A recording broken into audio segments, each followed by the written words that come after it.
আমরা সালাত আদায়ের গুরুত্ব নিয়ে সংক্ষিপ্ত একটু কথা বলার চেষ্টা করি। দেখেন, বাংলাদেশে আমরা সবাই বলে থাকি যে বাংলাদেশের মানুষ শতকরা 90 থেকে 95% মুসলিম। কি বলে থাকি না আমরা? অথচ আমরা জানেন কি বলি? জোর গলায় বলি, বড় গলায় বলি, হুজুর আমি সালাত আদায় করি না, তাতে কি হয়েছে? আমার ঈমান ঠিক আছে। কি বলে না? তার এই কথাই প্রমাণ করে তার ভিতর যে ঈমান নেই।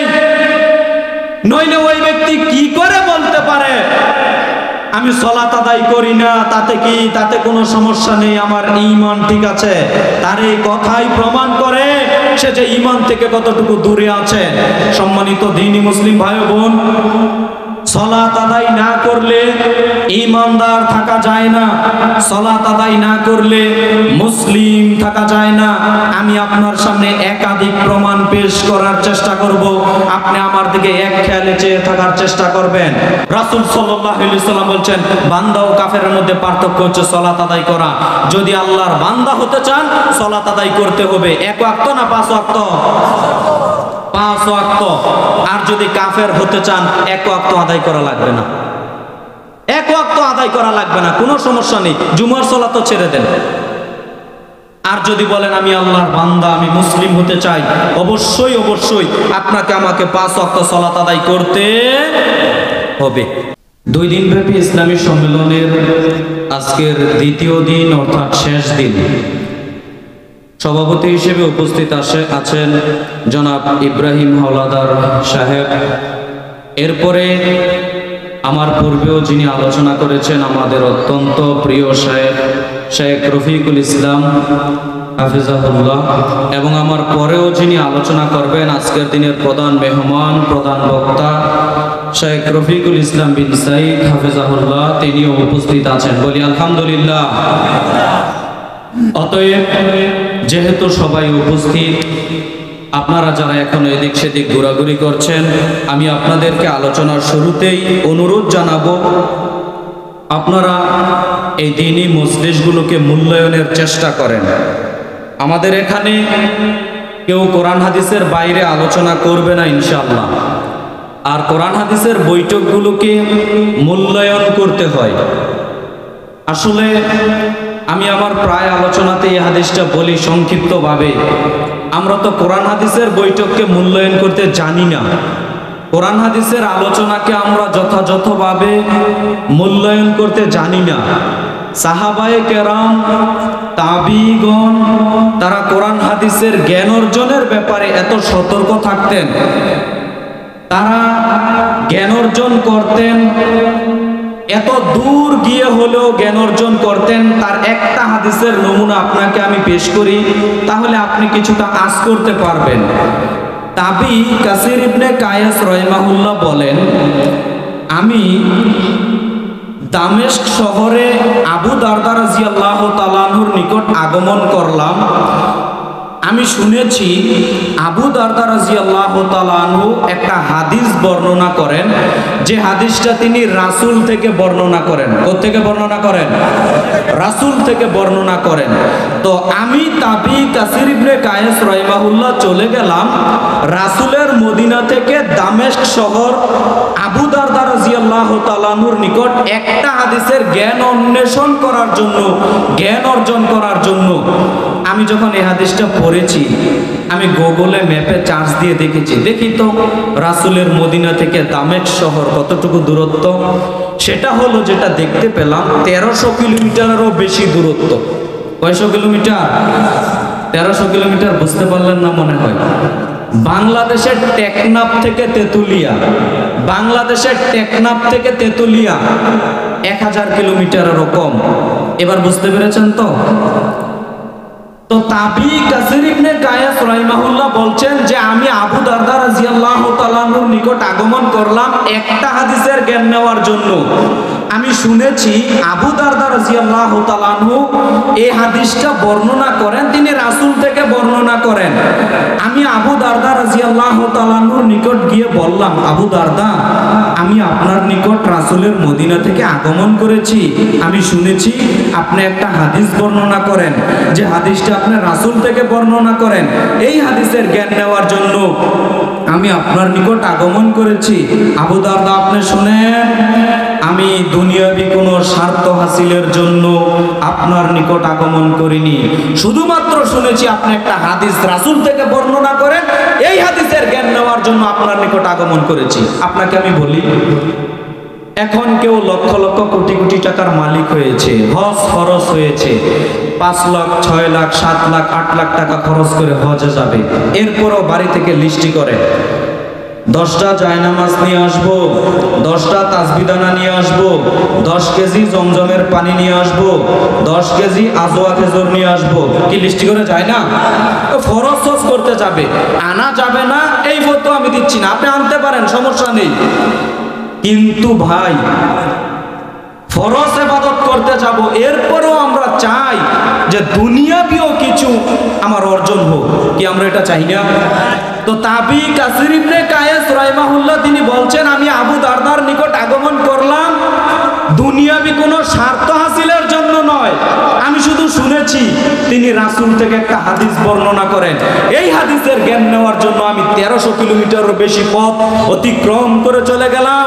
আমি গিয়ে আবু দারদাকে যখন বললাম, তখন তিনি বললেন, জি, রাসূল সাল্লাল্লাহু আলাইহি সাল্লাম বলেছেন, মান সালাকা তরিকান ইয়ালতামিস ফিহি ইলমান সাহালাল্লাহু লাহু বিহি তরিকান ইলাল জান্নাহ। বিভিন্ন হাদিস গ্রন্থে হাদিসের রিওয়ায়াতটা বিভিন্নভাবে এসেছে। তিনি বলেন, রাসূল সাল্লাল্লাহু আলাইহি সাল্লাম বলেছেন, যে ব্যক্তি জ্ঞান অর্জনের পথ অনুসন্ধান করে, যেই ব্যক্তি জ্ঞান অর্জনের পথ তালাশ করে, যেই ব্যক্তি জ্ঞান অর্জনের পথ খুঁজে কোথায় গেলে কোরআন হাদিসের একটু জ্ঞান অর্জন করা যাবে, যেই ব্যক্তি জ্ঞান অর্জনের পথ অনুসন্ধান করে, তালাশ করে, আল্লাহ সুবহানাহু ওয়া তাআলা তার জন্য জান্নাতের পথগুলোকে সহজ করে দেন। আপনার কথা আমি কি দিয়ে বলি ভাই? এই গ্রামে জালসা হচ্ছে, আপনি জানেন, এখানে অনেকগুলো শায়েখ আসছেন, এখানে অনেকগুলো আলেম আসছেন, এখানে অনেকগুলো বক্তা আসছেন। এই বৈঠকে যদি আমি যাই, কিছু কোরআন হাদিসের কথা জানতে পারবো, কোরআন হাদিসের কিছু জ্ঞান অর্জন করতে পারবো। এরপরেও ভাই, আপনি জানার পরেও বাড়ির পাশে ঘুমন্ত অবস্থায় বসে আছেন না, ঠিক আপনার জীবনে আপনি কোরআন হাদিসের বৈঠককে মূল্যায়ন করতেই জানেন না। দেখেন তাবিগণের বৈশিষ্ট্য, চিরাচরিত নীতি কিরকম ছিল। একটা হাদিসের জ্ঞান অর্জন করার জন্য 1300 কিলোমিটারেরও বেশি পথ অতিক্রম করে চলে গেছেন। তাদের ঈমান কেমন আর আপনার আমার ঈমান কেমন বলেন? সম্মানিত দ্বীনি মুসলিম ভাই ও বোন, যারা এই বৈঠকে উপস্থিত আছেন, আমি অনুরোধ করব, আমার পরেও শায়েখ আলোচনা করবেন, আমাদের শেষ পর্যন্ত ইনশাআল্লাহ আলোচনা মূল্যায়ন করবেন। আমরা এই অনুরোধটুকু আপনাদের কাছে রাখতে চাই। এখন আশেপাশে যারা এখনো ঘোরাঘুরি করছেন, আমি আপনাদেরকে অনুরোধ জানাবো, আপনারা এই দ্বীনি মজলিস, এই বৈঠকগুলোকে মূল্যায়নের চেষ্টা করেন। পিছনে দেখতে পাচ্ছি কিছু ভাই দাঁড়িয়ে আছে, আমি অনুরোধ করব তোমরা বসে পড়ো, আর আপনারা একটু সামনের দিকে আগে আসেন তো, যেহেতু জায়গা মোটামুটি পরিপূর্ণ হয়ে যাচ্ছে, আপনারা একটু সামনের দিকে আগে আসেন। সম্মানিত দ্বীনি মুসলিম ভাই ও বোন, আমি আপনার সামনে যে বিষয়ে আলোচনা করব তা বললাম সালাত, নামাজ। হয়তো বিষয়টি সকলের নিকট পরিচিত, তবে যে কথাগুলো বলবো কিছু মানুষের কাছে অপরিচিত মনে হতে পারে, যেহেতু এসব এলাকায় সহিহ আকীদা, সহিহ মানহাজের দাওয়াত প্রসার একেবারে কম বললেই চলে। এই কারণে যারা দূর দূরান্ত থেকে এসেছেন, আপনাদের শুকরিয়া জানাই। আল্লাহ সুবহানাহু ওয়া তাআলা আপনাদেরকে দ্বীনের জন্য কবুল করুক, সবাই বলি আল্লাহুম্মা আমিন। আমরা সালাত আদায়ের গুরুত্ব নিয়ে সংক্ষিপ্ত একটু কথা বলার চেষ্টা করি। দেখেন, বাংলাদেশে আমরা সবাই বলে থাকি যে বাংলাদেশের মানুষ শতকরা 90 থেকে 95% মুসলিম। কি বলে থাকি না আমরা? আসলে দুঃখ লাগে, যখন জরিপ চালানো হয়েছে ভারত, বাংলাদেশ, পাকিস্তান এসব দেশের মানুষেরা 5 ওয়াক্ত নামাজ কত পার্সেন্ট মানুষ পড়ে, জরিপে যেটা দেখা গেছে এই দেশের মানুষ শতকরা মাত্র 2 জন মানুষ, শতকরা 2% মানুষ 5 ওয়াক্ত সালাত আদায় করে। কথাটা কি বুঝাতে পারলাম? 100 জন মানুষ থেকে মাত্র কয়জন মানুষ 5 ওয়াক্ত সালাত আদায় করে? মাত্র 2 জন। অথচ আমরা জানেন কি বলি? জোর গলায় বলি, বড় গলায় বলি, হুজুর আমি সালাত আদায় করি না, তাতে কি হয়েছে? আমার ঈমান ঠিক আছে। কি বলে না? তার এই কথাই প্রমাণ করে তার ভিতর যে ঈমান নেই। নইলে ওই ব্যক্তি কি করে বলতে পারে আমি সালাত আদায় করি না, তাতে কি, তাতে কোনো সমস্যা নেই, আমার ঈমান ঠিক আছে? তার এই কথাই প্রমাণ করে সে যে ঈমান থেকে কতটুকু দূরে আছে। সম্মানিত দ্বীনি মুসলিম ভাই বোন, সালাত আদায় না করলে ঈমানদার থাকা যায় না, সালাত আদায় না করলে মুসলিম থাকা যায় না। আমি আপনার সামনে একাধিক প্রমাণ পেশ করার চেষ্টা করব, আপনি আমার দিকে এক খেয়ালে চেয়ে থাকার চেষ্টা করবেন। আপনি জোর গলায় বলেন, বড় গলায় বলেন, হুজুর সালাত আদায় না করলে কি হবে? আমি ঈমান, আমার ঈমান মজবুত আছে, আমার বাপ ছিল মুসলিম, আমার দাদা ছিল মুসলিম, আমার 14 পুরুষ মুসলিম, এরপরে আমি শুধু জুমার সালাত আদায় করি, আমি জান্নাতে যাব না। মানে জান্নাতে যাবে কে? কে বলেছে আপনি জান্নাতে যাবেন? অসম্ভব। আপনি যদি 5 ওয়াক্ত সালাত আদায় না করেন, আপনি যদি মুসল্লি হতে না পারেন, আপনি পশ্চিমকালেও জান্নাতে যেতে পারবেন না। এইটা আমার বলা কথা নয়। আপনি খোলেন পবিত্র কোরআন মাজিদ, আল্লাহ সুবহানাহু ওয়া তাআলা সূরা মুদ্দাসসিরের 42 এবং 43 নম্বর আয়াতে আল্লাহ সুবহানাহু ওয়া তাআলা বলছেন, মা সালাকাকুম ফি সাকার ক্বালু লাম নাকু মিনাল মুসাল্লিন। যখন আল্লাহ তাআলা বিচার ফয়সালা শেষ করে দিবেন, মানুষগুলো সাকার নামক জাহান্নামে পড়ে থাকবে। ফেরেশতা মণ্ডলীরা গিয়ে জিজ্ঞাসা করবে, এই কারণে তোমরা সাকার নামক জাহান্নামে প্রবেশ করলে? তখন ওই সাকার নামক জাহান্নামে পড়ে থাকা ব্যক্তিগুলো তো জানে, তারা বলতে পারবে আমরা কি কারণে জাহান্নামে আসলাম। কেন? মনে রেখে দিয়েন, আপনাকে যখন জাহান্নামে আল্লাহ নিক্ষেপ করবেন, অপরাধী প্রমাণ করেই জাহান্নামে নিক্ষেপ করবেন। আল্লাহ আপনাকে হারে হারে বুঝিয়ে দিবেন যে আপনি কোন অপরাধের কারণে আজকে জাহান্নামে প্রবেশ করলেন। আপনি কি সুদ ঘুষ খাওয়ার কারণে জাহান্নামে যাচ্ছেন, না সালাত আদায় না করার কারণে জাহান্নামে যাচ্ছেন? কোন অপরাধের কারণে জাহান্নামে যাচ্ছেন এইটা আপনাকে বুঝিয়ে এরপরে আপনাকে জাহান্নামে নিক্ষেপ করবেন।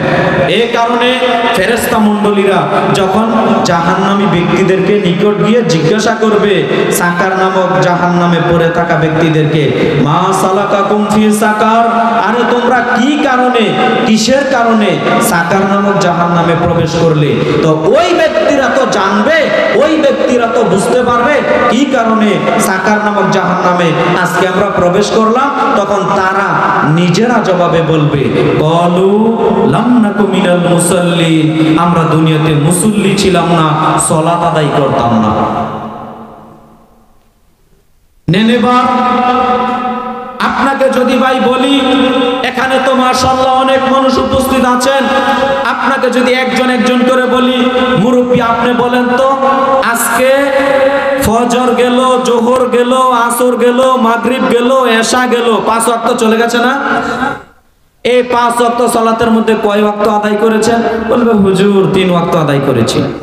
তো পাশের মানুষ আপনি বলেন তো আজকে 5 ওয়াক্ত নামাজের মধ্যে কয় ওয়াক্ত নামাজ আদায় করেছেন? বলবে হুজুর 2 ওয়াক্ত আদায় করেছি। আপনি বলেন পাশের মানুষ কয় ওয়াক্ত আদায় করেছেন? হুজুর 4 ওয়াক্ত আদায় করেছি। আপনি বলেন 1 ওয়াক্ত আদায় করিনি। এটাই তো জবাব আসবে এই মাঠ থেকে। কি বলেন? বলেন আপনি মুসল্লি হতে পারলেন কিনা? আল্লাহ সুবহানাহু ওয়া তাআলা কোরআন মাজিদে বলছেন, যারা মুসল্লি হতে পারবে না, যারা সালাত আদায় করবে না, তারা জাহান্নামে যাবে। আমার বলা কথা নয়, আমার বলা কথা নয়। আপনি যদি সালাত আদায় না করেন, আপনি যদি নামাজ না পড়েন, তাহলে অবশ্যই অবশ্যই আপনাকে আল্লাহ তাআলা জাহান্নামে নিক্ষেপ করবেন। ওই দিন আপনি কিছু করতে পারবেন না। অতএব সম্মানিত দ্বীনি মুসলিম ভাই বোন, আমরা আপনাদেরকে বিনীতভাবে অনুরোধ জানাবো, আপনারা 5 ওয়াক্ত সালাত আদায়ের চেষ্টা করুন। আল্লাহ আমাদের সেই তৌফিক দান করুন। সবাই বলি আল্লাহুম্মা আমিন। এরপরে আপনাকে আমি বলি, পবিত্র কোরআন মাজিদ খুলেন, কোরআন মাজিদের 30তম সূরা সূরা রুম 31 নম্বর আয়াত আল্লাহ সুবহানাহু ওয়া তাআলা বলছেন ওয়াকিমুস সালাত, পৃথিবীর মানুষ তোমরা সালাত আদায় করো, ওয়ালা তাকুনু মিনাল মুশরিকিন, তোমরা মুশরিকদের অন্তর্ভুক্ত হয়ো না। সম্মানিত দ্বীনি মুসলিম ভাই ও বোন, সূরা রুম আয়াত নম্বর 31 আল্লাহ তাআলা পৃথিবীর মানুষকে লক্ষ্য করে বলছেন, পৃথিবীর মানুষ ওয়াকিমুস সালাত, তোমরা সালাত আদায় করো, ওয়ালা তাকুনু মিনাল মুশরিকিন, তোমরা মুশরিকদের অন্তর্ভুক্ত হয়ো না। তার মানে অত্র কোরআন মাজিদের আয়াত দ্বারা বোঝা যাচ্ছে আল্লাহ বলছেন তোমরা সালাত আদায় করো, মুশরিকদের অন্তর্ভুক্ত হয়ো না। আমার দিকে তাকান, আল্লাহ বলছেন সালাত আদায় করো, মুশরিকদের অন্তর্ভুক্ত হয়ো না। তার মানে আয়াত দ্বারা বোঝা যাচ্ছে যারা সালাত আদায় করে তারা মুসলিমদের অন্তর্ভুক্ত, যারা সালাত আদায় করে না তারা মুশরিকদের অন্তর্ভুক্ত। এই কথা কি আমি বললাম না আল্লাহ বললেন? আল্লাহ বললেন। এজন্য আয়াত নাম্বার সহ বলে দিলাম আপনাকে আমি। সম্মানিত দ্বীনি মুসলিম ভাই ও বোন, চিন্তা ভাবনা বিবেচনা আপনার কাছেই আমি রেখে দিলাম। আপনি সালাত আদায় করবেন না বিবেচনা চিন্তা ভাবনা আপনার কাছেই রেখে দিলাম। তবে আপনাকে আমি এতটুকু বলে দিলাম, আল্লাহ কোরআন মাজিদে বলছেন পৃথিবীর মানুষ তোমরা সালাত আদায় করো, মুশরিকদের অন্তর্ভুক্ত হইও না। এরা মুসলিম, এরা সালাত আদায় করে, এরা মুশরিক, এরা সালাত আদায় করে না। পার্থক্য সৃষ্টি করে দেয় সালাত। জাবের রাদিয়াল্লাহু তাআলা আনহু বলেন রাসূল সাল্লাল্লাহু আলাইহি ওয়াসাল্লাম বলেছেন বাইনাল আবদি ওয়া বাইনাল কুফরি তারকুস সালাত। আবু দাউদের সহিহ হাদিস। সম্মানিত দ্বীনি মুসলিম ভাই ও বোন, রাসূল সাল্লাল্লাহু আলাইহি ওয়াসাল্লাম বলেন বাইনাল আবদি ওয়া বাইনাল কুফরি তারকুস সালাত, বান্দা ও কাফের, বান্দা ও কাফের এই দুইটার পার্থক্যকারী জিনিসটার নাম হলো সালাত। আল্লাহর নবী মুহাম্মদ সাল্লাল্লাহু আলাইহি ওয়াসাল্লাম বলছেন বান্দা ও কাফেরের মধ্যে পার্থক্য হচ্ছে সালাত আদায় করা। যারা আল্লাহর বান্দা তারা সালাত আদায় করে, যারা কাফের তারা সালাত আদায় করে না। যারা সালাত আদায় করে তারা আল্লাহর বান্দা, যারা সালাত আদায় করে না তারা হচ্ছে কাফের। এই কথা রাসূল সাল্লাল্লাহু আলাইহি ওয়াসাল্লাম বলছেন। সম্মানিত দ্বীনি মুসলিম ভাই ও বোন, হাদিসের কথার দিকে দৃষ্টিপাত করার চেষ্টা করেন। আল্লাহর নবী বলেছেন যারা সালাত আদায় করে তারা কি ভাই? আল্লাহর বান্দা।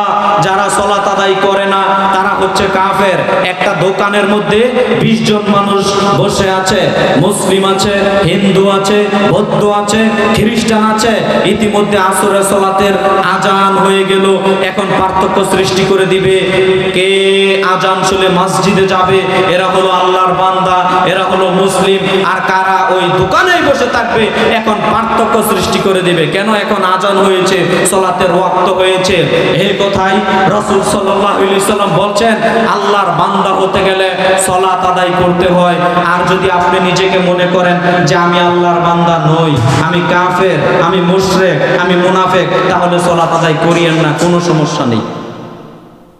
আর যদি মনে করেন না আমি আল্লাহর বান্দা হতে চাই, আমি পাক্কা ঈমানদার হতে চাই, আমি মুসলিম হতে চাই, তাহলে অবশ্যই অবশ্যই সম্মানিত দ্বীনি মুসলিম ভাই বোন, আপনাকে আমাকে 5 ওয়াক্ত সালাত আদায় করতে হবে।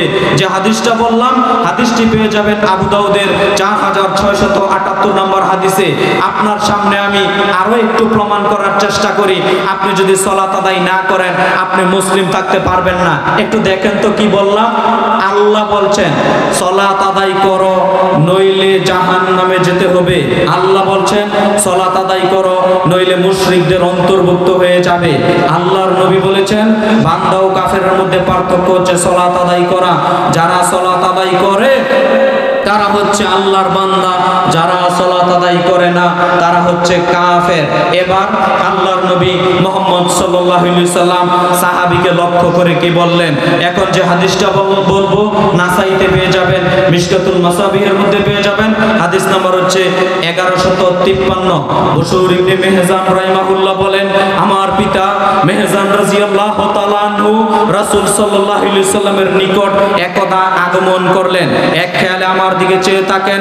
আমার পিতা মেহজান রাদিয়াল্লাহু তাআলা আনহু রাসূল সাল্লাল্লাহু আলাইহি সাল্লামের নিকট একদা এক বৈঠকে গিয়ে বসলেন, যেখানে রাসূল সাল্লাল্লাহু আলাইহি সাল্লাম সাহাবীগণের সামনে দ্বীনি বিষয়ে আলোচনা করছিলেন, বক্তব্য পেশ করছিলেন। বক্তাকে নবী মুহাম্মদ সাল্লাল্লাহু আলাইহি সাল্লাম, শ্রোতাকে সাহাবায়ে কেরাম।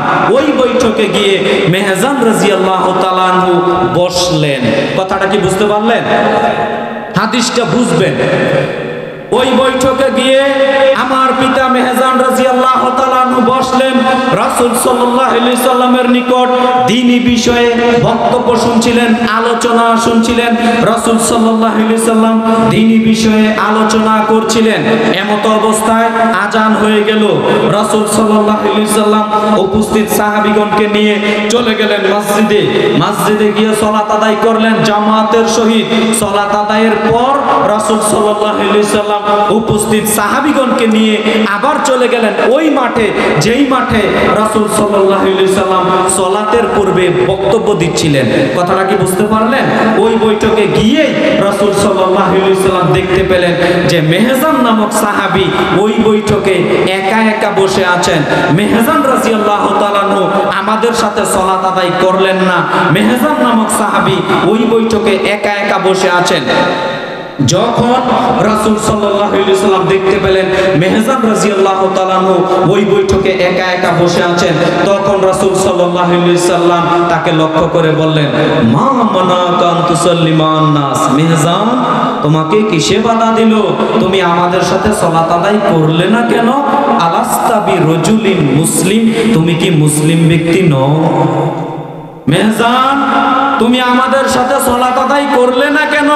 আলাস্তা বিরজুলিন মুসলিম, তুমি কি মুসলিম ব্যক্তি নও? আমাদের সাথে সালাত আদায় করলে না কেন? প্রতি উত্তর আসছে। মেহজান রাদিয়াল্লাহু তাআলা বলছেন, জি আল্লাহর নবী, আমি মুসলিম। তবে আল্লাহর নবী শুনেন, আমি বাড়িতে পরিবারের সাথে সালাত আদায় করে আপনার নিকট আগমন করেছি, যার কারণে এখন আপনি জামাতের সহিত আদায় করলেন, এখন আর আপনার সাথে আমি শরীক হলাম না, সালাত আদায় করলাম না। তখন রাসূল সাল্লাল্লাহু আলাইহি সাল্লাম মেহজান নামক সাহাবীকে আবার প্রতি উত্তরে বলছেন, শোনো মেহজান, তুমি যদি বাড়িতে সালাত আদায় করেও আসো, এরপরে এসেও যদি দেখো সালাত চলছে, তাহলে তুমি আবার শরীক হয়ে যাবে। প্রথমটা ফরজ আদায় হয়ে গেল, দ্বিতীয়টাতে তুমি নফলের নেকি পেয়ে যাবে। বলি সুবহানাল্লাহ। এখান থেকে দুই একটা শিক্ষাও পাই। যেমন আপনি যদি চান এক ওয়াক্তের সালাত কয়েকবার আদায় করতে পারেন। কথাটা কি বুঝাতে পারলাম? এশারের সালাত আপনি মসজিদে জামাতের সহিত আদায় করলেন, আদায় করার পর তাসবিহ তাহলিল জিকির আজকার করছেন, কিছুক্ষণ পরে দেখতে পেলেন একজন ব্যক্তি মসজিদে প্রবেশ করেছে। আপনি চাইলে তার সাথে আবার জামাতে শরীক হতে পারেন। তাহলে প্রথমটা ফরজ আদায় হয়ে গেল, দ্বিতীয়টাতে কিসের নেকি পেয়ে যাবেন? কথা বলেন, কিসের নেকি পেয়ে যাবেন? নফলের নেকি পেয়ে যাবেন। আরেকটা মাসালা এই হাদিস থেকে পাই, সেটা হলো আপনি ওয়াক্ত হয়ে গেলে মসজিদে যদি আজান নাও হয়, তারপরও আপনি সালাত আদায় করতে পারবেন। কথাটা বুঝাতে পারলাম? ওয়াক্ত হয়ে গেছে, মসজিদে আজান হয়নি, যে কোনো সমস্যার কারণে আমরা তো আজানের জন্য অপেক্ষা করি না? ওয়াক্ত হয়ে গেলে আপনি সালাত আদায় করে নিতে পারবেন, কোনো সমস্যা নেই। সম্মানিত দ্বীনি মুসলিম ভাই বোন, এই হাদিসটা বলা আমার এই দুইটা মূল উদ্দেশ্য নয়, এই দুইটা শিক্ষা মূল উদ্দেশ্য নয়। মূল উদ্দেশ্য কি? আমি হাদিসের আবার মধ্যখানে চলে যাই। দেখেন, রাসূল সাল্লাল্লাহু আলাইহি ওয়াসাল্লামের একজন বিশিষ্ট সাহাবী নাম হচ্ছেন মেহজান রাদিয়াল্লাহু তাআলা আনহু। তিনি আল্লাহর নবী মুহাম্মদ সাল্লাল্লাহু আলাইহি সাল্লামের নিকট এসে বক্তব্য শুনছিলেন, দ্বীনি বিষয়ে আলোচনা শুনছিলেন। অন্যান্য সাহাবায়ে কেরামও আছে। এখন আজান হয়ে গেল, নবী মুহাম্মদ সাল্লাল্লাহু আলাইহি সাল্লাম উপস্থিত সাহাবীগণকে নিয়ে মসজিদে চলে গেলেন, জামাতে সালাত আদায় করলেন। জামাতে সালাত আদায়ের পর নবী মুহাম্মদ সাল্লাল্লাহু আলাইহি সাল্লাম মুসল্লিদের দিকে তাকিয়ে দেখছেন যে সবাই সালাত আদায় করলো, কিন্তু মেহজান সালাত আদায় করলো না। মেহজান কোথায়? আবার পুনরায় ওই বৈঠকে চলে গেলেন, আবার বক্তব্য দিবেন নবী সাল্লাল্লাহু আলাইহি সাল্লাম। ওই বৈঠকে গিয়ে দেখতে পেয়েছেন যে মেহজান নামক সাহাবী একা একা ওই বৈঠকে বসে আছেন। কথাটা কি বুঝতে পারলেন? তখন রাসূল সাল্লাল্লাহু আলাইহি সাল্লাম বলেন, মা মানাকা আন তুসাল্লিমা আন-নাস। মেহজান, তোমাকে কিসে বাধা দিল? তুমি সালাত আদায় করলে না কেন? এটা হলো প্রথম বাক্য। দ্বিতীয় বাক্যে রাসূল সাল্লাল্লাহু আলাইহি সাল্লাম বলছেন, আলাস্তা বিরজুলিন মুসলিম, মেহজান তুমি কি মুসলিম ব্যক্তি নও? তুমি সালাত আদায় করলে না কেন? আপনাকে আমি বুঝাতে পারবো না, একটু বুঝেন তো। আল্লাহর নবী মুহাম্মদ সাল্লাল্লাহু আলাইহি সাল্লাম কি মেহজান নামক সাহাবীকে গিয়ে বলতে পারতেন না, মেহজান কি কারণে তুমি সালাত আদায় করলে না, তোমার কি কোনো সমস্যা নাকি? বলতে পারতেন না এটা? আল্লাহর নবী মুহাম্মদ সাল্লাল্লাহু আলাইহি সাল্লাম গিয়ে বলতে পারতেন না, মেহজান তুমি তো আমাদের দ্বীনি বিষয়ে বক্তব্য শুনছিলে, তোমার কি সমস্যা হয়েছে, তুমি সালাত আদায় করলে না কেন, কোনো বিপদে পড়েছো নাকি, কোনো সমস্যা কিনা? এটা বলতে পারতেন না? এটা বলতে পারতেন, কিন্তু নবী মুহাম্মদ সাল্লাল্লাহু আলাইহি সাল্লাম গিয়েই বলছেন, মেহজান তোমাকে কিসে বাধা দিল, তুমি সালাত আদায় করলে না কেন?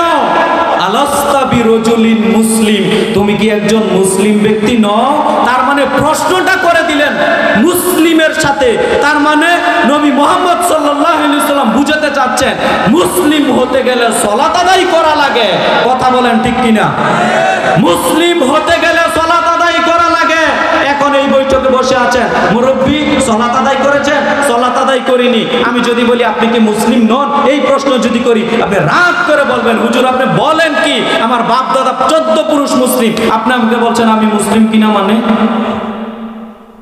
অথচ নবী মুহাম্মদ সাল্লাল্লাহু আলাইহি সাল্লাম সাহাবীকে বলছেন, তোমাকে কিসে বাধা দিল, তুমি সালাত আদায় করলে না কেন, তুমি কি মুসলিম ব্যক্তি নও? তার মানে মুসলিম হতে গেলে সালাত আদায় করা লাগে। কিন্তু আমরা বুঝে নিয়েছি, বাংলাদেশের মানুষ, ফিরোজপুরের মানুষ বুঝে নিয়েছি, মুসলিম হতে গেলে জুমার সালাত আদায় করলেই চলে। মুসলিম হতে গেলে শুধু ঈদের সালাত আদায় করলেই চলে। মুসলিম হতে গেলে শুধু জানাজার সালাত আদায় করলেই চলে। কি আমরা এটা বুঝিনি? জিনা মানে, জিনা মানে মসজিদে মুসল্লি কিরকম হয় বলেন তো? 1 কাতার, 2 কাতার, তারও বেশি হয়, 3 কাতার।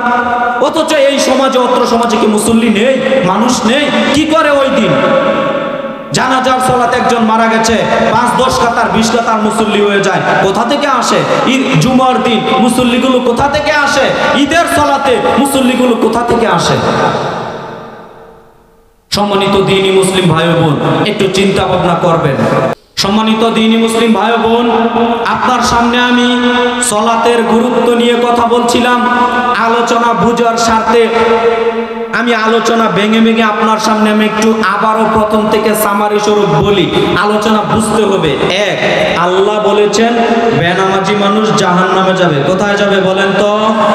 সূরা মুদ্দাসির 42-43 নম্বর আয়াত, সূরা রুম 31 নম্বর আয়াত। আল্লাহ বলেছেন পৃথিবীর মানুষ সালাত আদায় করো, মুশরিকদের অন্তর্ভুক্ত হয়েও না। যারা বেনামাজি, যারা সালাত আদায় করে না, তারা কাদের অন্তর্ভুক্ত ভাই? মুশরিকদের অন্তর্ভুক্ত। এটা আমার বলা কথা নয়, এই কথা আল্লাহ সুবহানাহু ওয়া তাআলা পবিত্র কোরআন মাজিদে বলছেন। রাসূল সাল্লাল্লাহু আলাইহি সাল্লাম বলছেন বান্দা ও কাফেরের মধ্যে পার্থক্য হচ্ছে সালাত আদায় করা। যদি আল্লাহর বান্দা হতে চান সালাত আদায় করতে হবে। 1 ওয়াক্ত না 5 ওয়াক্ত? 5 ওয়াক্ত। আর যদি কাফের হতে চান 1 ওয়াক্ত আদায় করা লাগবে না। 1 ওয়াক্ত আদায় করা লাগবে না, কোনো সমস্যা নেই। জুমার সালাত তো ছেড়ে দেন। আর যদি বলেন আমি আল্লাহর বান্দা, আমি মুসলিম হতে চাই, অবশ্যই অবশ্যই আপনাকে আমাকে 5 ওয়াক্ত সালাত আদায় করতে হবে। এটা থেকে আপনি রেহাই পাবেন না। আপনি মুসলিম হিসেবে অবশ্যই অবশ্যই আপনাকে আমাকে 5 ওয়াক্ত সালাত আদায় করতে হবে। এবার রাসূল সাল্লাল্লাহু আলাইহি সাল্লাম মেহজান নামক সাহাবীকে লক্ষ্য করে বললেন, তুমি সালাত আদায় করলে না কেন? তুমি কি মুসলিম ব্যক্তি নও? আরে ভাই, এখনো কি বলবেন আপনি, হুজুর আমি সালাত আদায় করি না, আমি পাক্কা ঈমানদার? আপনি বলতে পারেন, আপনি বলতে পারেন আপনি পাক্কা ঈমানদার, কিন্তু 5 পয়সা উপকার হবে না। আপনার 5 পয়সা উপকার হবে না। মরার পর ঠিকই আপনাকে কঠিনভাবে জবাব দিতে হবে। এই বেনামাজি থাকার কারণে আপনাকে জাহান্নামে যাওয়া লাগবে, এ কথাই চূড়ান্ত। আপনি মানবেন না না মানবেন এটা আপনার একান্ত ব্যক্তিগত ব্যাপার। আপনি যদি বলেন হুজুর যা আলোচনা করলেন কিছুই মানবো না, আমার কিছু করার নেই, না মানেন আপনি আপনি না মানেন কোনো সমস্যা নেই, কিন্তু আমি আমার বলা কথাগুলো বলে গেলাম। আপনার যদি জ্ঞান বুদ্ধি থাকে আর বলেন আমার কথা সব বুঝতে পারবেন, আপনি যদি আমার কথা বলেন যে হুজুর সব কথা বুঝেছি, এরপরও আমল করবে না, কেন আমি তো আমার ব্যক্তিগত কথা বলিনি, আমি আল্লাহ এবং আল্লাহর নবীর কথাগুলো বলছি, আপনি শুনতে মানতে তো বাধ্য। এরপরে চলুন, সাহাবীগণের ফতোয়া নেই। সাহাবীগণ বেনামাজিকে কিরকম মনে করতেন?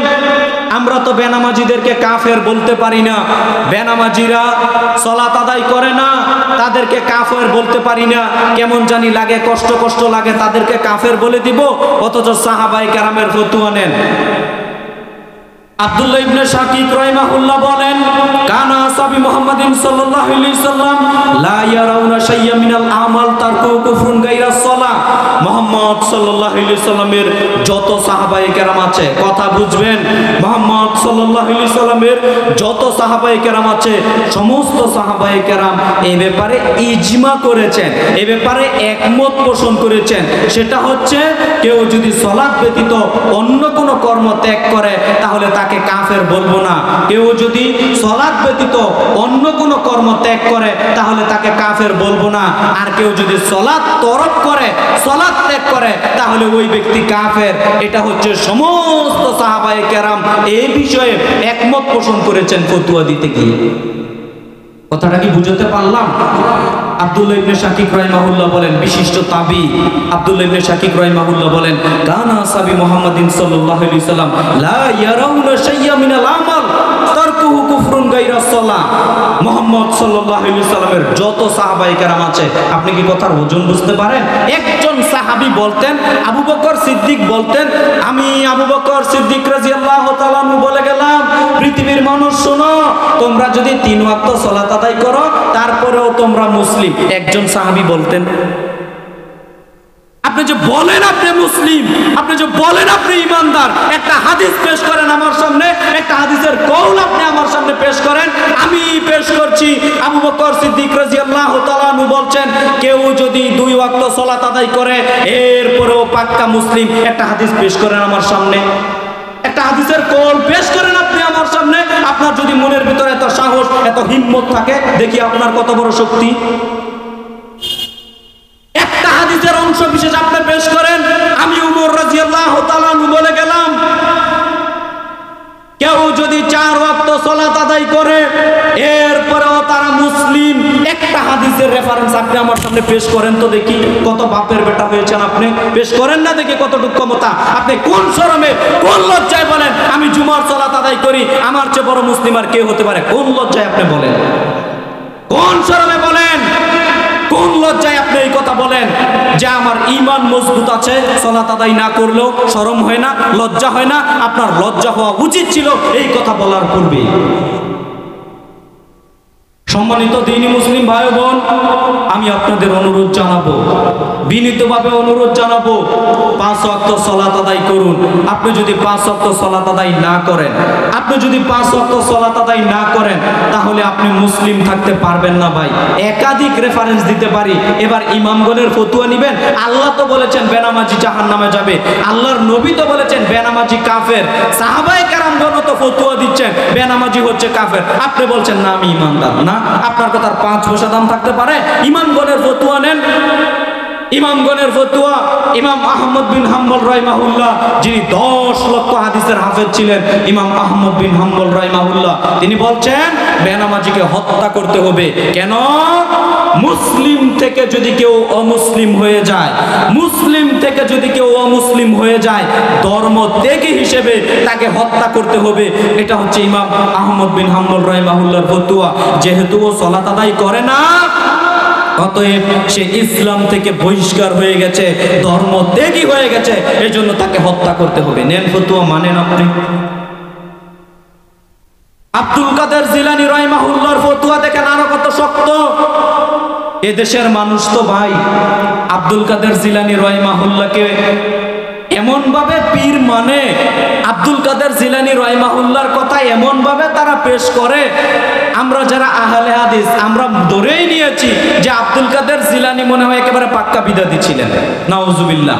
না, আব্দুল কাদের জিলানী রাহিমাহুল্লাহ তিনি ছিলেন আহলুল হাদিস।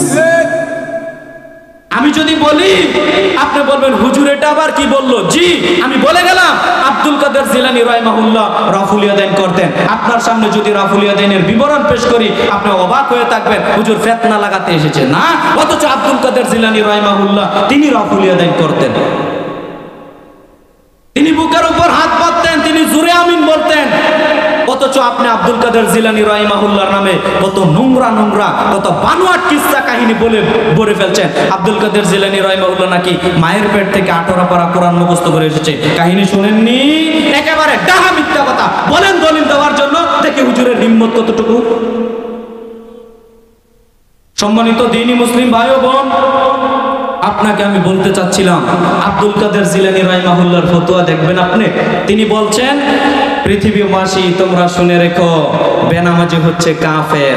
পৃথিবীর মানুষ তোমরা শুনে রেখো বেনামাজি হচ্ছে কাফের। তাকে কাফন দাফনের ব্যবস্থা করিও না, তার জানাজার ব্যবস্থা করিও না, তার কাফন দাফন জানাজা কোনো কিছু করার প্রয়োজন নেই। কেন? ওই তো ছিল অমুসলিম, ওই তো ছিল বেনামাজি, তার কেন জানাজা নিয়ে তোমরা দৌড়াদৌড়ি করছো? ওই তো ছিল বেনামাজি। দেখেন আজকে যদি এই সমাজে একজন বেনামাজি মারা যায় আর টাকার মালিক থাকে, বিরাট প্রভাবশালী মানুষ, হুজুর যদি বলে জানাজা পড়াবো না, ও বেনামাজি ছিল, হুজুরের ইমামতি থাকবে? ইমামতি নিয়ে টানাটানি করবেন আপনারাই। বললেন হুজুর বেতন দেই আমরা, ইমামতির করেন আমাদের, অতএব আপনি জানাজা পড়াবেন না মানে? সম্মানিত দ্বীনি মুসলিম ভাই বোন, আব্দুল কাদের জিলানী রাহিমাহুল্লাহর ফতোয়া হচ্ছে তার কাফন দাফন জানাজা কোনো কিছু করিও না। কেন? ও ছিল অমুসলিম। সম্মানিত দ্বীনি মুসলিম ভাই বোন, ইমাম আবু হানিফা রাহিমাহুল্লাহর ফতোয়া দেখেন। ইমাম আবু হানিফা রাহিমাহুল্লাহ বলছেন বেনামাজিকে জেলখানায় বন্দী করতে হবে। এইরকম খোলা আকাশের নিচে খালি ময়দানে বসবাস করতে পারবে না, স্বাভাবিক জীবন যাপন করতে পারবে না, তাকে জেলখানায় বন্দী করতে হবে। কেন? কেন বন্দী করতে হবে? এই জন্য বন্দী করতে হবে। আচ্ছা ভাই বলেন তো, আপনাকে আমি এই কথার মধ্যে একটা কথা এসেছে, কথাটা বলি। বলেন তো আমাদের সমাজের মানুষেরা একটা মদখোরকে যতটা অপরাধী মনে করে, বেনামাজিকে কি অতটা অপরাধী মনে করে? অন্তর থেকে বলেন, করে? করে না। একটা জুয়াখোরকে যতটা আমরা ঘৃণা করি, যতটা ও অপরাধী সমাজের চোখে তিচ্ছ তাচ্ছিল্য করে দেখি, একটা বেনামাজিকে কি ততটা দেখি খারাপ চোখে? আপনি আপনার মেয়েকে বিবাহ দিবেন, চলে গেছেন ওই গ্রামে, গিয়ে বলছেন ছেলে কি করে, আশেপাশে খোঁজখবর নিচ্ছেন, ছেলে মদ খায়, মেয়ে বিবাহ দিবেন? আরে বলে কি, মদখোরের সাথে মেয়ে বিবাহ দিব? আরেক জায়গাতে গেলেন, ছেলে জুয়া খেলে, মেয়েকে বিবাহ দিবেন? আরে বলে কি, ছেলে জুয়া খায়, ওইখানে মেয়েকে বিবাহ দিব? আরেক জায়গাতে গেলেন, সব ঠিক আছে কিন্তু নামাজ পড়ে না, আরে এটা কোনো সমস্যা না, এখানে মেয়ে বিবাহ দেওয়া যায়। কি বলেন? সমাজের বাস্তব চিত্র এটা নয়? সম্মানিত দ্বীনি মুসলিম ভাই বোন, সালাত ত্যাগ করাকে, নামাজ না পড়াকে, সালাত ত্যাগ করাকে, নামাজ না পড়াকে একেবারে হালকা চোখে আমি দেখি, একেবারে হালকা চোখে দেখি। অথচ মদ পান করা যত গুনাহগার, জুয়া খেলায় অংশগ্রহণ করলে ও যত গুনাহগার, তার চেয়ে কয়েক গুণ বেশি গুনাহগার যে ব্যক্তি বেনামাজি। যে ব্যক্তি সালাত ত্যাগ করে, সালাত আদায় করে না, ও হচ্ছে তার চেয়ে বড় গুনাহগার। এটা আমরা মনেই করি না। আমরা যদি মনে করতাম সত্য সত্যই বেনামাজি এত বড় গুনাহগার, বেনামাজি এত বড় অপরাধী, তাহলে সমাজের চোখে আর চোখে দেখতাম বেনামাজি কাফের হয়ে গেছে, মুনাফিক হয়ে গেছে, এটা আমরা মনেই করি না।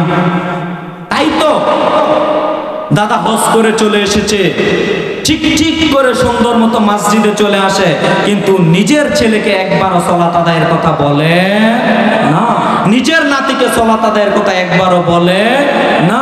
অথচ আপনি মুরব্বী মানুষ, মসজিদে চলে এসেছেন সালাত আদায়ের জন্য, আপনি যুবক ভাই মসজিদে চলে এসেছেন সালাত আদায়ের জন্য, আপনি বুঝেন সালাতের গুরুত্ব, আপনি সালাত আদায় করতে চলে এসেছেন, কিন্তু আপনার ছেলেকে, আপনার অধীনস্থ জনগণকে একবারও বলেন না সালাতে যাওয়ার জন্য। রাসূল সাল্লাল্লাহু আলাইহি ওয়াসাল্লাম কি বলেছেন? মুরুসাবিয়া বিসসালাত ইযা বালাগা সাবা সিনিনা ওয়া ইযা বালাগা আশারা সিনিনা ফাজরিবুহু আলাইহা। আল্লাহর নবী মুহাম্মদ সাল্লাল্লাহু আলাইহি ওয়াসাল্লাম বলেন, পৃথিবীর অভিভাবকগণ শোনো, তোমার সন্তানের বয়স যখন 7 বছর হয়ে যাবে তখন তুমি তোমার সন্তানকে সালাতের নির্দেশ প্রদান করো। নির্দেশ প্রদান করি আমি না, আল্লাহর নবী মুহাম্মদ সাল্লাল্লাহু আলাইহি ওয়াসাল্লাম পরের বাক্যে বলছেন, শোনো, তোমার সন্তানের বয়স যখন 10-এ উপনীত হয়ে যাবে, তোমার সন্তানের বয়স যখন 10 হয়ে যাবে, এরপরেও যদি সালাত আদায় না করে ফাজরিবুহু আলাইহা, এরপরে তোমরা তাকে প্রহার করো, পিটাও, পিটিয়ে মসজিদে নিয়ে যাও। ও সালাত আদায় করে না কেন? বলেন, আপনি কয়দিন আপনার সন্তানকে পিটিয়েছেন নামাজ না পড়ার কারণে? বলতে পারেন আপনি? মুরব্বী, আপনাকে বলছি, আপনি 5 ওয়াক্ত সালাত আদায় করেন, মাশাআল্লাহ, সাধুবাদ জানাই আপনাকে। আপনার ছেলে 1 ওয়াক্ত সালাত আদায় করে না, আপনার ছেলে সালাত আদায় করে না, আপনি আপনার ছেলেকে প্রহার করেছেন, পিটিয়েছেন, জীবনে ঘটেছে? জিন্দেগিতে ঘটেছে আপনার জীবনে? অথচ আল্লাহর নবী তো নির্দেশ প্রদান করেছেন, মুরুসাবিয়া বিসসালাত ইযা বালাগা সাবা সিনিনা ওয়া ইযা বালাগা আশারা সিনিনা ফাজরিবুহু আলাইহা। তোমার সন্তানের বয়স 7-এ উপনীত হয়ে গেলে সালাতের নির্দেশ প্রদান করো। আব্বু, তোমার বয়স 7, তুমি সালাত আদায় করো। আম্মু, তোমার বয়স 8, তুমি সালাত আদায় করো। আব্বু, তোমার বয়স 9, তুমি সালাত আদায় করো। আম্মু, তোমার বয়স 10, তুমি সালাত আদায় করো। সালাত আদায় করলো না, আল্লাহর নবী বলছেন 10-এ উপনীত হয়েছে, তোমরা তাকে প্রহার করো, পিটাও। আমি আপনাদেরকে বিনীতভাবে অনুরোধ জানাবো, সম্মানিত দ্বীনি মুসলিম ভাই বোন যারা এখানে উপস্থিত হয়েছেন, যারা বেনামাজি, যারা সালাত আদায় করে না, আর আমরা যারা সালাত আদায় করি, তাদেরকে নামাজি বানানোর দায়িত্ব কাদের বলেন তো? যারা আমরা নামাজ পড়ি আমাদেরই তো দায়িত্ব তাদেরকে দাওয়াত দেওয়া, তাদেরকে আহ্বান করা। আমরা কি করি বলেন? আমরা করি? সম্মানিত দ্বীনি মুসলিম ভাই বোন, এই যে কোরআন মাজিদটা আপনি দেখতে পাচ্ছেন না, এই কোরআন মাজিদে আল্লাহ সুবহানাহু ওয়া তাআলা 114টি সূরা অবতীর্ণ করলেন, 6236টি আয়াত অবতীর্ণ করলেন, নাজিল করলেন। এতগুলো আয়াতের মধ্য থেকে আল্লাহ সুবহানাহু ওয়া তাআলা যদি একবার বলতেন, ওয়া আকিমুস সালাত, পৃথিবীর মানুষ তোমরা সালাত কায়েম করো, সালাত আদায় করো, বলেন তো আপনি আমি মুসলিম হিসেবে কি 5 ওয়াক্ত সালাত আদায় করা আপনার উপর ফরজ হয়ে যেত না? 5 ওয়াক্ত সালাত আদায় করতে হতো। আল্লাহ যদি একবার বলতেন, আল্লাহ কেন 82 বার বললেন? কেন 82 বার বললেন? ভাই, আপনাকে আমি কি বাক্য বলে বুঝাতে পারি? একজন ছেলেকে বললাম, এই ছেলে তুমি একটু দাঁড়াও তো, এই ছেলে দাঁড়ালো না। আবার বললাম, এই ছেলে তুমি একটু দাঁড়াও তো, ছেলেটা দাঁড়াচ্ছে না। আবার বললাম, এই ছেলে তুমি একটু দাঁড়াও তো। কয়েকবার বলার পরও যদি না দাঁড়ায়, আপনারা সবাই বলবেন, এই ছেলে তোমাকে হুজুর বলছে দাঁড়ানোর জন্য, তুমি দাঁড়াচ্ছ না কেন? বলবেন না? কি বলবেন না? আল্লাহ যে বারংবার আপনাকে বলছেন, আব্দুর রহমান সালাত আদায় করো, আব্দুর রহমান সালাত আদায় করো, আব্দুর রহমান সালাত আদায় করো, আব্দুর রহমান সালাত আদায় করো, আব্দুর রহমান সালাত আদায় করো, বলতেই আছেন 82 বার বলে ফেলেছেন, এরপরও আপনি সালাত আদায় করেন না। আপনি কেমন মুসলমান? এটা আপনি বলেন, আমাকে বলতে হবে না, এটা আপনি বলেন। অথচ আপনাকে আমি সালাতের গুরুত্ব কি দিয়ে বুঝাতে পারি? রাসূল সাল্লাল্লাহু আলাইহি সাল্লামের যুগে যারা মুনাফিক ছিল, রাসূল সাল্লাল্লাহু আলাইহি সাল্লামের যুগে যারা পাক্কা মুনাফিক ছিল, একেবারে নবী মুহাম্মদ সাল্লাল্লাহু আলাইহি সাল্লাম জানতে পেরেছেন, আল্লাহ ওহী নাযিল করে দিয়েছেন এরা হচ্ছে মুনাফিক, তারাও রাসূলের পিছনে এসে সালাত আদায় করত। আপনি জানেন? তারাও রাসূলের পিছনে এসে জামাতে সালাত আদায় করত, অথচ তারা মুনাফিক ছিল, পাক্কা মুনাফিক। অথচ আমরা বলি, হুজুর আমরা পাক্কা ঈমানদার, আমরা মুসলিম। আপনি বলেন কেমন মুসলিম? আমাকে বলতে হবে না, আপনি বলেন কেমন মুসলিম? অথচ রাসূলের যুগে যারা পাক্কা মুনাফিক ছিল, মুনাফিক কথা কি বুঝতে পারেন নাকি? যারা মুনাফিক ছিল তারাও রাসূলের পিছনে এসে কি করত ভাই? সালাত আদায় করত। অথচ আমরা বলি পাক্কা ঈমানদার, আমরা মুসলিম, অথচ জুমার দিন ছাড়া মসজিদে খুঁজে পাওয়া যায় না। কেমন মুসলমান এটা আপনি বলেন?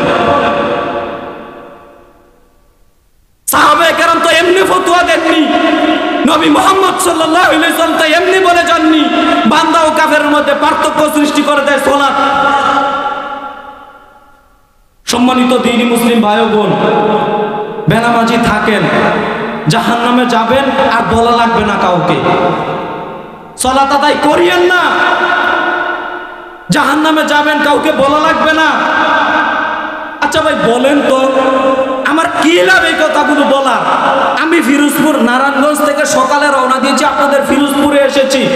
এখানে এসে যদি আপনাদেরকে বলি ফিরোজপুরের মানুষ, আমাদের ভাই মাদ্রাসা চালাচ্ছেন, এই মাদ্রাসারও অনেক উপকার হবে, যারা এসেছেন সবাই একেবারে পাক্কা ইমানদার, একেবারে জান্নাতে চলে যাবেন, আমার লাভটা হবে কি? কিয়ামতের মাঠে যদি আপনি দেখেন আমি নামাজ না পড়ার কারণে আমাকে জাহান্নামে যাওয়া লাগবে, লাভটা হবে কি ভাই বলেন? আপনার একটা ইমানদার বানিয়ে আমার লাভটা হবে কি আপনি বলেন? আপনারা বসে পড়েন। সম্মানিত দ্বীনি মুসলিম ভাই ও বোন, আপনাদের আমি বলবো সচেতন ও সতর্ক থাকার চেষ্টা করেন, সতর্ক সাবধান থাকার চেষ্টা করেন। মুসলিম নিজে পরিচয় দিবেন অথচ সালাত আদায় করবেন না, এমনটা যেন আপনার জীবনে না ঘটে। মুসলিম সালাত আদায় করবেন না, এমনটা যেন আপনার জীবনে না ঘটে। আমি অনুরোধ জানাবো আজকের পর থেকে ইনশাআল্লাহ আমরা সবাই 5 ওয়াক্ত সালাত আদায় করব। রাজি আছি তো ইনশাআল্লাহ? কে কে রাজি আছে একটু হাত তোলেন তো। ওই যে পিছনের মানুষ হাত তোলে না সবাই, কি হাত নামান। আল্লাহ আমাদের সবাইকে এখন থেকে 5 ওয়াক্ত সালাত আদায় করার তৌফিক দান করুক। সবাই বলি আল্লাহুম্মা আমিন। এখানে কয়েকটা কথা বলি, এই কথাগুলো খুব গুরুত্বপূর্ণ। এখানে ভলান্টিয়ার থাকেন কয়েকজন, পরিবেশ সুন্দর রাখতে হবে সব সময়। সবাইকে বসে দেন, আমাদের শাইখ চলে আসবেন এখন ইনশাআল্লাহ, আলোচনা শুনতে পারবেন মন ভরে। সম্মানিত দ্বীনি মুসলিম ভাই ও বোন, আমি আপনাদের সামনে এখন যে কথাগুলো বলবো এই কথাগুলো একটু মূল্যায়নের চেষ্টা করবেন। দেখেন, আমরা হয়তো বলতে পারবো যে হুজুর আপনার বক্তব্য শুনলাম, এতদিন সালাত আদায় করতাম না, এখন থেকে সালাত আদায় করব। দেখবেন মাঝে মধ্যে এইদিকে তাকান মুরব্বী, অনেক মানুষ দেখবেন যে 5 ওয়াক্ত সালাত আদায় করে, বিপদে পড়ে হোক, অসুস্থতায় পড়ে হোক, বা হঠাৎ বিদেশ থেকে এসেছে, যে করেই হোক, দেখবেন বেনামাজি মানুষ মাঝে মধ্যে 5 ওয়াক্ত সালাত আদায় করে। আদায় করে না? আদায় করে। তখন কিছু মানুষ আছে টিটকারি মারা, বুঝেন তো, জীবনে নামাজ পড়ে না, এখন এসেছে নামাজ পড়তে। করে না? এই ধরনের হাসি তামাশা করে না? আপনি এই ধরনের যদি হাসি তামাশা করেন, আপনি কত বড় মুনাফেক, আপনি নিজের চিন্তা নিজে করিয়েন। আপনার তো ওয়েলকাম জানানো উচিত ছিল, সাধুবাদ জানানো উচিত ছিল। মাশাআল্লাহ যুবক ভাই, এই গ্রামের অসংখ্য যুবক আছে, কেউ সালাত আদায় করে না। তুমি 20 বছরের একজন যুবক ছেলে, তুমি সালাত আদায় করছো, মাশাআল্লাহ, আমি তোমার জন্য দোয়া করি। এইভাবে উৎসাহ দেওয়ার প্রয়োজন ছিল না? এখন থেকে যদি কোনো নতুন নামাজি হয়, উৎসাহ দিব তো আমরা ইনশাআল্লাহ। আল্লাহ তৌফিক দান করুক, আল্লাহুম্মা আমিন। দেখেন, একদিন আমাদের এলাকার একজন ভাইকে বললাম, শিক্ষিত মানুষ নয়, স্বাভাবিক গ্রাম অঞ্চলের মূর্খ মানুষ, আমি বললাম ভাই আপনি সালাত আদায় করেন না কেন? তখন আমাকে বলছে যে ভাইজান আসলে কি বলবো, সালাত আদায় করি না সেটা হলো আমি আসলে দোয়া কালাম কিছু পারি না, তো তাই মসজিদে যাই না, কিছু পড়ি না, শরমে লজ্জায় কি বলবো কিছুই বলতে পারি না, কিছুই পারি না, এজন্য মসজিদে যাই না। ভাই, এই ধরনের মানুষ যদি আপনি থাকেন, আপনাকে আমি বিনীতভাবে অনুরোধ জানাবো, করজোরে অনুরোধ জানাবো, আপনাকে আল্লাহকে সেজদা দিতে শিখেন। আপনি আগে আল্লাহকে সেজদা দিতে শিখেন। কেন? আল্লাহ সুবহানাহু ওয়া তাআলা বলছেন, ইয়াউমা ইয়াকশাফু আন সা ওয়া ইয়াদউনা ইলা সুজুদি ফালা ইস্তাতিউন। আল্লাহ সুবহানাহু ওয়া তাআলা বলছেন, সেই দিন কিয়ামতের মাঠে আল্লাহ সুবহানাহু ওয়া তাআলা তার পায়ের গোছার নিম্নভাগ প্রকাশ করে দিবেন। তার পায়ের গোছার নিম্নভাগ প্রকাশ করে দিয়ে বলবেন, হে আমার বান্দারা, তোমরা দুনিয়াতে আমাকে না দেখে সেজদা দিয়েছো, আজকে কিয়ামতের মাঠ আমি আমার পায়ের গোছার নিম্নভাগ প্রকাশ করে দিলাম, আজকে আমাকে দেখে দেখে সেজদা দাও। বলি সুবহানাল্লাহ। তখন সমস্ত মানুষেরা আল্লাহকে সেজদা দিবে, আল্লাহকে সেজদা দিবে, তবে তারা সেজদা দিতে পারবে না তাদের পিঠ কাঠের মতো সোজা হয়ে থাকবে যারা দুনিয়াতে আল্লাহকে সেজদা দেয়নি। আর যারা লোক দেখানোর জন্য আল্লাহকে সেজদা দিয়েছে, মানুষকে দেখা, একদিনও সালাত আদায় করে না, শ্বশুর বাড়িতে বেড়াতে গেছে, এখন যদি সালাতটা আদায় না করে শ্বশুর বাড়ির মানুষ কি বলবে, এই জন্য মসজিদে গেছে মানুষকে দেখানোর জন্য। যারা লোক দেখানোর জন্য সালাত আদায় করে আর যারা দুনিয়াতে আল্লাহকে সেজদা দেয় না, তারা ওই কিয়ামতের দিন আল্লাহকে সেজদা দিতে পারবে না, তাদের পিঠ কাঠের মতো সোজা হয়ে থাকবে। বলেন তো, কাঠ যদি বেশি বাঁকা করতে চায়, কাঠ কি থাকবে না ভেঙে যাবে? ভেঙে যাবে। ওই দিন মানুষের পিঠ করে দিবেন আল্লাহ এই রকম, কাঠ বেশি বাঁকা করতে চাইলে যেরকম ভেঙে যাবে, মানুষের পিঠ হয়ে যাবে ওই দিন এই দিনের মতো। মানুষ ওই দিন আর আল্লাহকে সেজদা দিতে পারবে না। পরিস্থিতি কেমন থাকবে আপনি বলেন তো? পাশের মানুষ সবাই আল্লাহকে সেজদা দিবে, কেন? দুনিয়াতে আল্লাহকে তারা সেজদা দিয়েছে, আপনি একা একা দাঁড়িয়ে আছেন, সেজদা দিতে পারছেন না। পরিস্থিতি কেমন থাকবে আপনি বলেন? অতএব প্রিয় ভাই, আমরা কি কিয়ামতের মাঠে আল্লাহকে সেজদা দিতে চাই তো ইনশাআল্লাহ? আমরা যদি আল্লাহকে সেজদা দিতে চাই, হ্যাঁ, আপনি দোয়া কালাম পারেন না, এরপরেও আমি বলবো আগে আল্লাহকে সেজদা দিতে শিখেন, এরপরে আপনি সালাতও আদায় করেন। আস্তে আস্তে একটু চেষ্টা করেন দোয়াগুলো শুদ্ধ করে নেওয়ার শিখার, কি বলেন? কিন্তু দোয়া কালাম পারি না, এজন্য আমি আল্লাহকেই সেজদা দিব না, এজন্য আমি সালাতই আদায় করব না, এই ধরনের মাইন্ডসেট আপ নিয়ে কি বসে থাকা যাবে? কোশ্চিন কালেও যাবে না। সম্মানিত দ্বীনি মুসলিম ভাই বোন, এরপরে সালাত আদায় করতে হবে আপনাকে আমাকে। আরেকটা কথা মনে রেখে দিয়েন, আপনাকে আমাকে 5 ওয়াক্ত সালাত আদায় করতে হবে না 3 ওয়াক্ত আদায় করলে হবে? কথা বলেন, 3 ওয়াক্ত আদায় করলে হবে না। আপনি যদি মুসল্লি হতে চান, কয় ওয়াক্ত আদায় করতে হবে? 5 ওয়াক্তই সালাত আদায় করতে হবে। এখন আমরা তো মানুষ ভাই, দেখবেন এইরকম পরিস্থিতিতে আপনি পড়ে যাবেন। কি পরিস্থিতি?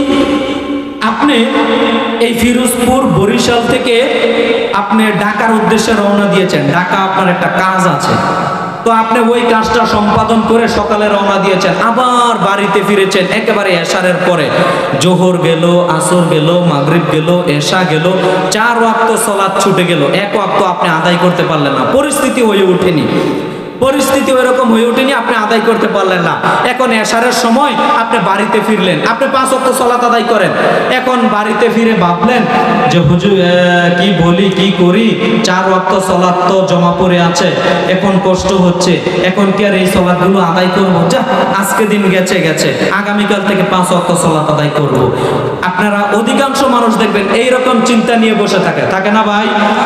এইরকম চিন্তা, এইরকম মাইন্ডসেট আপ কখনো চিন্তা ভাবনা নিজের ভিতর আনবেন না। তার কারণ হলো, আপনি যদি বলেন আজকে 4 ওয়াক্ত গেল, কালকে থেকে 5 ওয়াক্ত আদায় করব, অচিরেই আপনি দেখতে পাবেন যে আরেকদিন 1 ওয়াক্ত ছেড়ে দিবেন, আরেকদিন 3 ওয়াক্ত ছেড়ে দিবেন, আরেকদিন এইভাবে ছাড়তে ছাড়তে একেবারে বেনামাজি হয়ে যাবে। এজন্য যদি কোনোদিন বিপদেও পড়ে যান, সমস্যার সম্মুখীন হয়ে যান, বাড়িতে ফিরে এসে জোহর, আসর, মাগরিব, এশা সিরিয়াল মোতাবেক অন্তত ফরজগুলো আদায় করে নেবেন। কথাটা কি বুঝাতে পারলাম? সুন্নতগুলো যদি আদায় না করেন আপনি কাফের হয়ে যাবেন, আপনার গুনাহ হবে? গুনাহ হবে না। এইগুলো অতিরিক্ত নেকি অর্জনের মাধ্যম, সুন্নত নফল। কিন্তু আপনি যদি মুসলমানগিরি টিকাতে চান, আপনি যদি আল্লাহর বান্দা হয়ে বেঁচে থাকতে চান, অবশ্যই ফরজগুলো আপনাকে আদায় করতে হবে। জোহরের সালাত কয় রাকাত?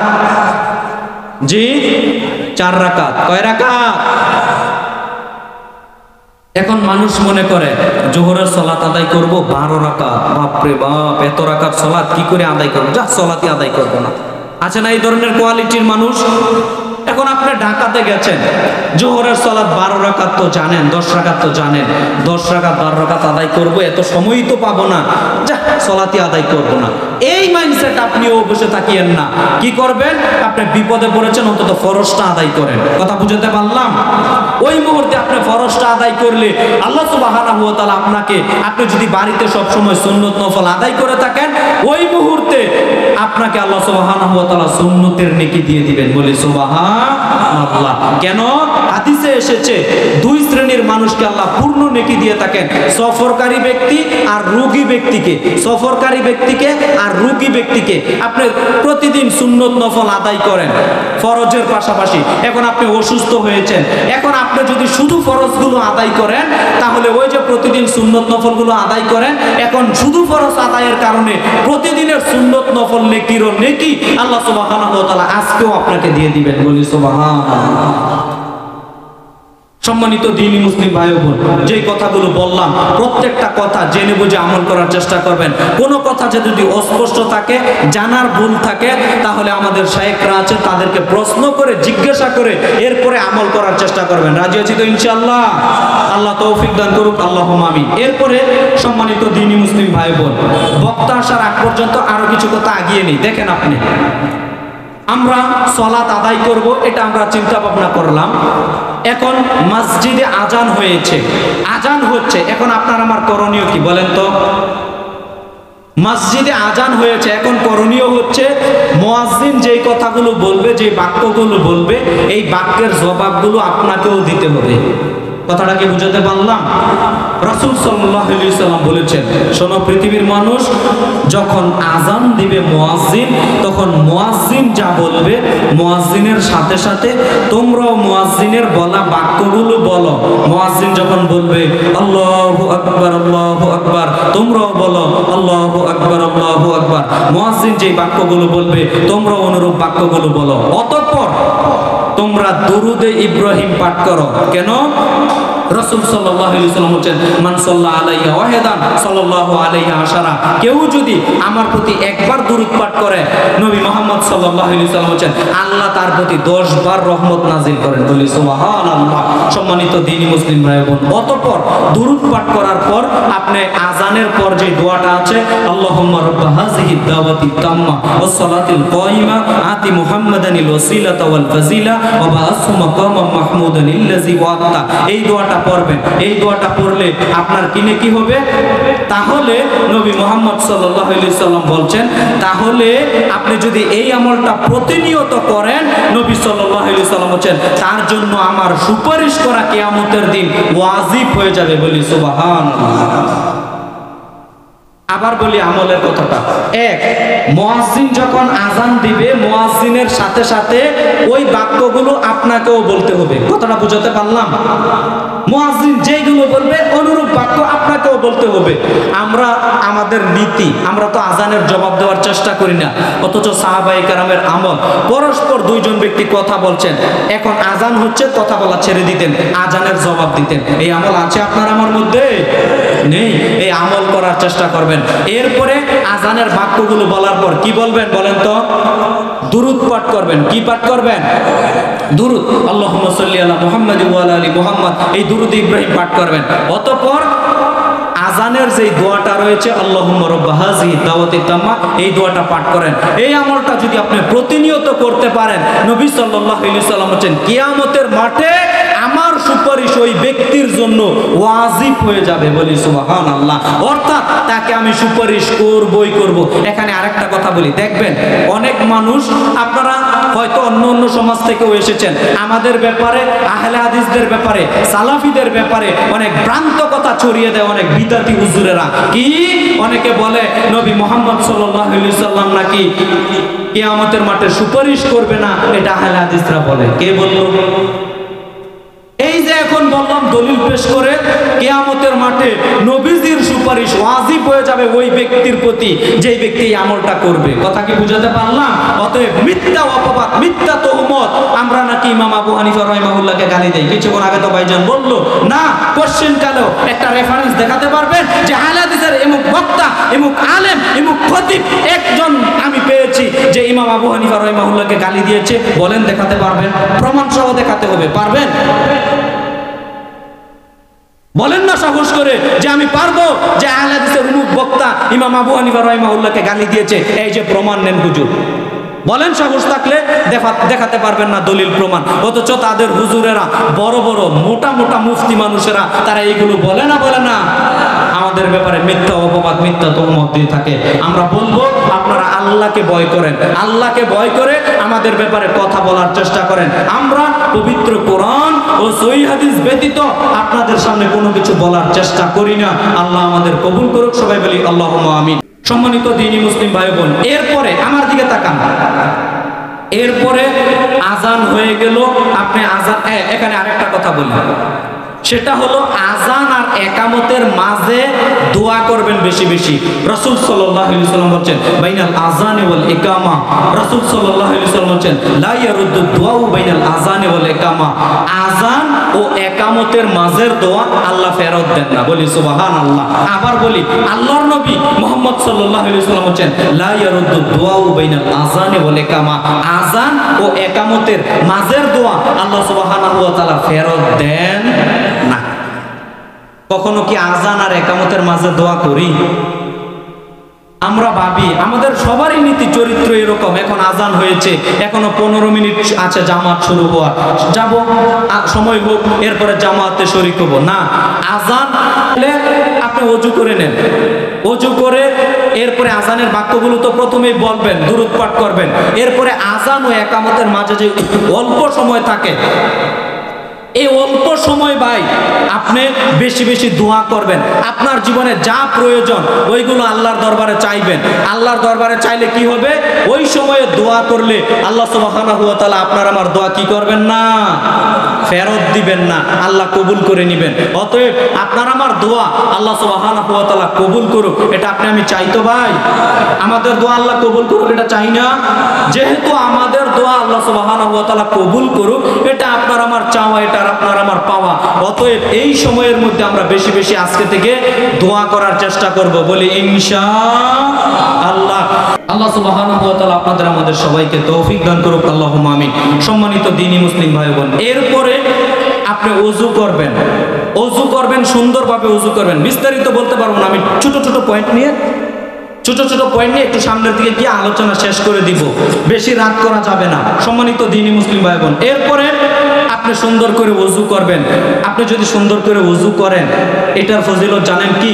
রাসূল সাল্লাল্লাহু আলাইহি ওয়াসাল্লাম বলেছেন, কোনো মানুষ যদি উত্তম রূপে ওযু করে, ওই তাড়াহুড়া করে 10 সেকেন্ড 20 সেকেন্ড 30 সেকেন্ডে ওযু শেষ করে দিবেন, এবার হাতের এই দিকে শুকনো থাকবে, এই ওযু করলে আপনাকে জাহান্নামে যেতে হবে।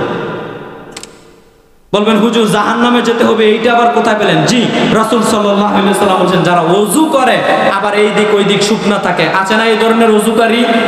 এরকম যদি শুকনো থাকে কোনো অঙ্গ প্রত্যঙ্গ, তাহলে আল্লাহর নবী বলেছেন আপনি জাহান্নামে যাবেন। অতএব সুন্দরভাবে উত্তম রূপে ওযু করব আমরা ইনশাআল্লাহ। আমরা উত্তম রূপে ওযু করব। রাসূল সাল্লাল্লাহু আলাইহি ওয়াসাল্লাম বলেন, কোন মানুষ যদি উত্তম রূপে ওযু করে, অতঃপর 2 রাকাত সালাত আদায় করে সুন্দরভাবে, আল্লাহ সুবহানাহু ওয়া তাআলা তার পূর্বের যত সগীরা গুনাহ আছে সমস্ত সগীরা গুনাহ মাফ করে দেন। বলি সুবহানাল্লাহ। অতএব সম্মানিত দ্বীনি মুসলিম ভাই বোন, আমরা যে কথাগুলো বললাম প্রত্যেকটা কথার প্রতি যেন আমল করতে পারি, আল্লাহ তুমি সেই তৌফিক দান করো, আল্লাহুম্মা আমিন। আমাদের প্রধান মেহমান আলোচক শেখ রফিকুল ইসলাম বিন সাইদ হাফেজাহুল্লাহ আমাদের মাঝে উপস্থিত হয়েছে। আমরা একটা তাকবীর দেই, বলি লিল্লাহে তাকবীর, জোরে লিল্লাহে তাকবীর। আলহামদুলিল্লাহ।